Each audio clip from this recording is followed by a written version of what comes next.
Chair recognizes himself for 5 minutes. Let me just say first, when I was chairman of this committee, 2015, we passed the Cyber Information Sharing Act, the ranking member and I did together.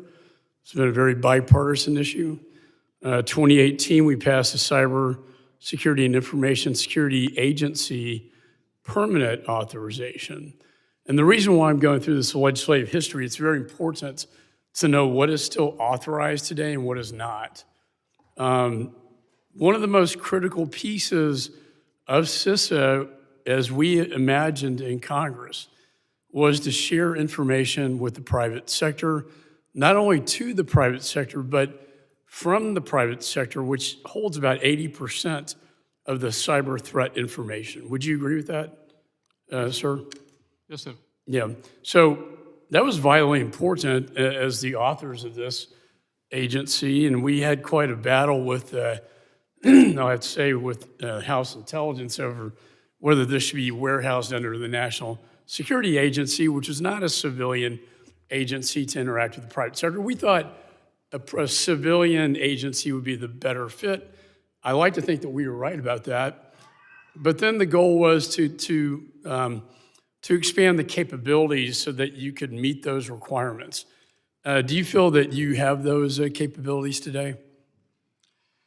Sir, the CISA 2015, the Cybersecurity Information Sharing Act of 2015 that you're referring to, it provides the legal foundation for cyber threat information sharing between the federal government and the private sector, and it remains one of the most important authorities for defending the U.S. Critical infrastructure against increasingly sophisticated cyber threats. Okay, so now let me go back to the authorizations, because this is really important for the committee members to know that now CISA, the agency, was permanently authorized, so there's no expiration. However, there is one on the Cyber Information Sharing Act, which was brought about by a compromise with various members who would not vote for it unless we put that expiration term in there. So as of now, it is no longer authorized. It was temporarily reauthorized in the CR, which will expire January 30th. So if I could correct myself, it will expire on January 30th of this year. Mr. Garbarino and Mr. Thompson introduced a reauthorization that passed in the Homeland Approach bill, but did not go to the Senate. It is not in the Homeland Approach that we're voting on this week. My question to you is, while you still have appropriations to the majority, I think, of your agency, I think if not all, to not be authorized, to have a lapse in authorization at this point in time where the cyber threat is far greater today than when Mr. Thompson and I first created the agency and the Information Sharing Act. In addition, coupled with the World Cup FIFA events coming up, the Olympics, and the anniversary or 250th anniversary of the Republic, how does that harm your efforts to protect the nation? Congressman, thank you again. Like I said, I personally support, and DHS also supports, the long-term reauthorization of the CISA 2015.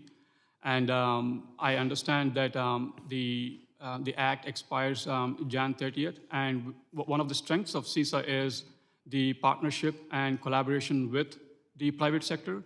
And the private sector understands that this will be extended through the continuing resolution. And like we have worked with Chairman Garbarino and the committee in the widespread information. If I could, my time is going to expire, but this is not your fault. This is Congress's fault. And it's incumbent. I think the House has done its job, but the Senate has not done their job on this. And so it's vitally important, and this is a message to the Senate, that when we do pass this, again, that the Senate reauthorize your mission. Otherwise, your ability to collect 80% of the threat information from the private sector is gone. You're no longer authorized to do that by law. And so That is why that is so important, sir.